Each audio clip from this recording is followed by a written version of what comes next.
Is the United States on the brink of a new war? That is one of your top DC Daily headlines for November 28th. President Trump now promising to permanently pause migration and ordering the review of green cards from 19 countries after Wednesday's shooting of 2 National Guard troops in D.C. Overnight, the president posting a series of social media posts updating current immigration and asylum policy. The suspected D.C. shooter is an Afghan national, and the CIA director says that he worked with the CIA and the U.S. government in Afghanistan before coming to the States in 2021. The president now pausing the program that allowed Afghanis working with U.S. troops in the Middle East to be granted asylum. And even though the suspected shooter was granted asylum in April, 3 months into President Trump's second term, he's calling for a review of asylum cases approved under former President Biden's administration. SNAP benefits back in court again. 21 states are suing the Trump administration over changes to SNAP benefits. Now, the state's attorneys general say that the new guidance illegally blocks legal permanent residents from getting the food stamp benefits, saying that the changes restrict the eligibility, declaring refugees and asylum seekers to be permanently ineligible for SNAP. But the GOP's tax and spending package from July says they can apply for benefits after 5 years. They're now asking a judge to block the new guidance. The United States, is it on the verge of an armed conflict with Venezuela? It seems the answer is yes. President Trump says the United States will add to strikes at sea by starting land strikes, quote, very soon on what he calls drug trafficking networks. The president designating Venezuela's president, Nicolas Maduro, and his allies as being members of foreign terrorist organizations. Lawmakers on both sides of the aisle, though, have said they have concerns about the president's actions without congressional approval. The UN calling the U.S. strikes on Venezuelan boats at sea a violation of international human rights law.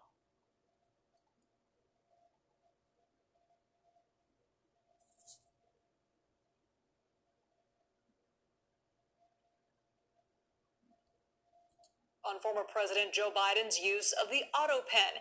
GOP lawmakers have urged the Justice Department to investigate President Biden's use of the device, calling it part of a, quote, cover-up of his cognitive decline.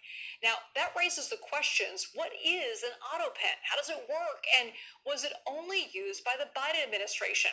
CBS News reporter Elaine Quijano has the answers.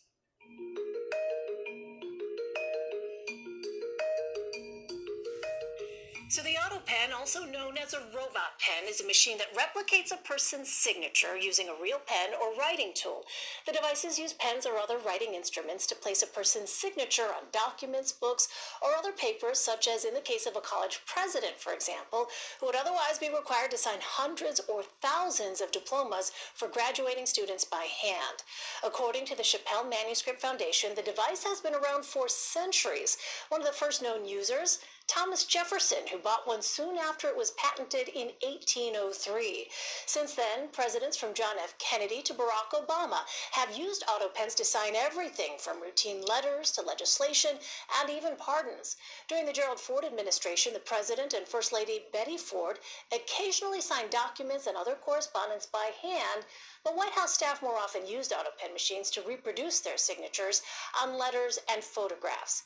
President Trump raised the issue in March. He said former President Biden's alleged use of an auto pen rendered some pardons void and vacant, specifically the preemptive pardons to members of the House Select Committee that investigated the January 6, 2021 assault on the U.S. Capitol.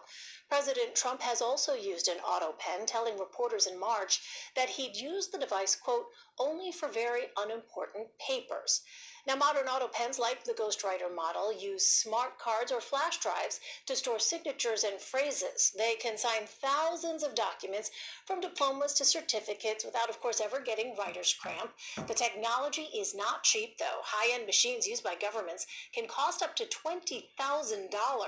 President George W. Bush asked the Justice Department in 2005 if it was constitutional to use an auto pen to sign a bill, with the department concluding that the president president need not personally perform the physical act of affixing his signature to a bill he approves and decides to sign in order for the bill to become law. Biden has strenuously denied he was unaware of his administration's actions, calling such claims ridiculous and false. Democrats on the House Oversight Committee denounced the probe as a distraction and waste of time. In a statement, a Biden spokesperson said it was an investigation into baseless claims that proved there was no conspiracy, no cover-up, and no wrongdoing. For CBS News Explains, I'm Elaine Quijano. All right, today the Trump administration revokes temporary protected status for thousands of Haitians living in the U.S. The order means that more than 300,000 Haitians now living here could face deportation in a little over 2 months on February 3rd of 2026. Homeland Security Secretary Kristi Noem acknowledged that Haiti is still a volatile place, but she says extending TPS would be at odds with United States interests. Joining us now on CBS News Miami at 7 is Paul Christian Namphy of the Family Action Network movement. Its mission is to empower low-income families socially, economically, and politically. What's your reaction to what the Trump administration did today? We are devastated. We truly see this as a low point for us. Given when you think, first of all, the fact that between 300,000 and 500,000 lives are at stake. People who left Haiti, who have been living and working legally in this country, paying their taxes, working hard, keeping Florida's economy afloat, an important part of the social fabric. And we are very, very saddened that this decision has been taken. This was not a surprise. We've heard a lot of this language coming since last year, but it's still devastating because we are absolutely part and parcel of this society, and it's really a shame how that was done the day before Thanksgiving. And Haiti is still a very volatile and unstable and unsafe place, is it not? Absolutely. If you look at the human rights reports, over 4,000 people murdered just this year alone. Rape, kidnapping, armed robbery continue to be part and parcel of what's going on. This is not a decision that makes any sense when you think of the fact that people who are being sent back to Haiti would be at great risk. We know thousands of Haitians live right here in South Florida. What's your advice to them right now? Right now, first of all, we're waiting to see what will happen in court because there is a lawsuit against the termination of TPS for Haiti. But people have to be exercising a lot of precaution right now because everyone is being targeted right now. Obviously, people who do not have permanent status are at greatest risk. But, you know, we have seen instances where even permanent residents or even citizens. But what we would also say is that we do have to speak up as a community. And people, particularly those who have status, need to be vocal about what this means, about how we have contributed to this country, that the decision that Haitians not being here is somehow in the national interest. This is nonsense when you think about the important contributions that we make, both today and historically, the Battle of Savannah when Haitians fought and died for American independence, and the importance of the Haitian Revolution in the Louisiana Purchase. Quickly, many people would probably be advised to get a lawyer in this situation. What kind of legal argument could be made for someone who is from Haiti to stay? Absolutely. The first thing that we are asking people who do not have permanent status is get an immigration lawyer. Get advice from an expert in immigration law, because only they can really see your status and see your the specifics of your situation to see what relief you might qualify for. And at the Family Action Network movement, we have partnerships, for example, with Catholic Legal Services, who come into our offices once a week, and we have an immigration services staff, 305-756-8050. You can call us because we do believe that everyone needs to get serious expert legal support. Mr. Namphy, I appreciate you stopping by and CBS News Miami at 7 tonight.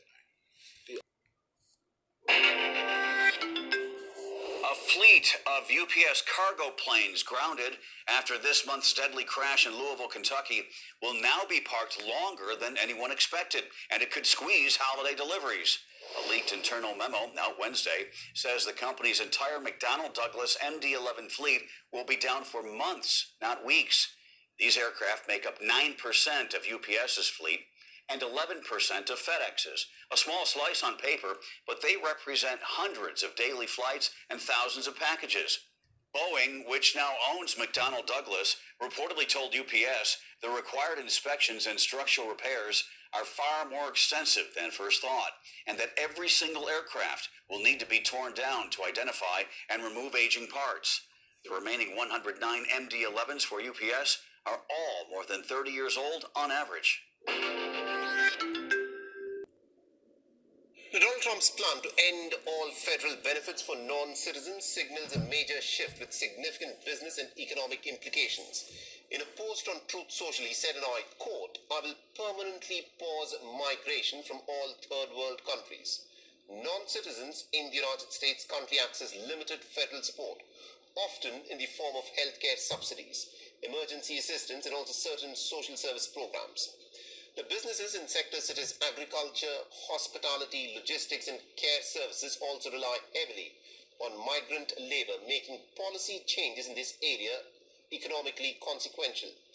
The eliminating federal subsidies for non-citizens will reduce the short-term government spending, but it could strain industries that are dependent on a migrant workforce. If large numbers of non-citizens lose access to essential services, then their participation in the labor market could become more uncertain. It could potentially increase the turnover and also reduce productivity. A sharp pause in migration from multiple countries will further tighten the labor supplies, especially in the low-wage and high-demand sectors that are already facing shortages. The Trump administration has also begun reviewing asylum approvals and immigration processes, adding further uncertainty for employers. While the policy aims to reduce federal costs and also strengthen security, the combined effect may slow economic output, raise the labor costs, and also disrupt businesses that rely on the steady inflow of migrant workers. To stay up to speed with the latest news, Winter weather is threatening travel for many making their way home after Thanksgiving. Heavy lake effect snow continues to fall near the Great Lakes with an additional 1 to 2 feet expected. As much as 22 inches could pile up in Buffalo, accompanied by 40-mile-per-hour winds.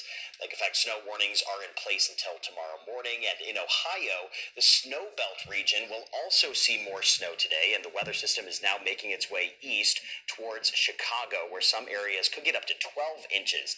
And the next winter storms are already taking shape, potentially snarling travel for millions of Americans this weekend. To break it all down for us, CBS News Philadelphia meteorologist Andrew Kozak is here with me in studio in the flesh. I'm used to seeing you in a screen. What can you tell us about the weather? Well, it's nice to be here, Tom.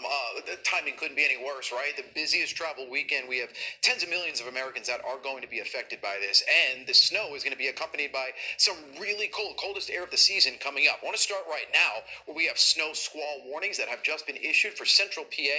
Now, we're going to continue to watch for the snow to pile up across the lake effect areas, Great Lakes, and into New England, but this, the atmospheric river to the Pacific Northwest, is what's going to ramp up for a large portion of the country, where we have today over 40 million Americans that are going to be under winter alerts all the way through the end of the weekend. We could have, for areas like, Des Moines, Iowa, over toward Chicago, up to 14 inches of snow possible. That will slow you down.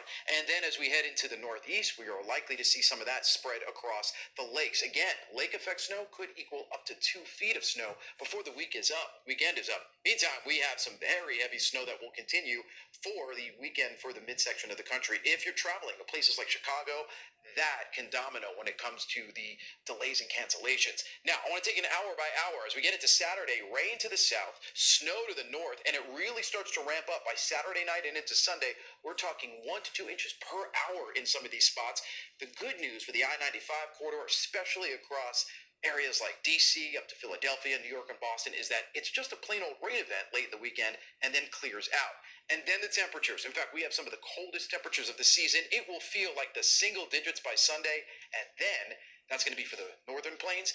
That will move across the East Coast, where temperatures will feel like the 20s and 30s as we head toward the beginning of next week. So, we're turning the corner on December coming up here on Monday, and it's going to feel exactly how it should. Yeah, it's winter, and it certainly feels like it. Des Moines, also hometown, right in the bullseye of all of that weather. It's going to be a big weekend. Yeah, Andrew, thank you for the update. We appreciate it.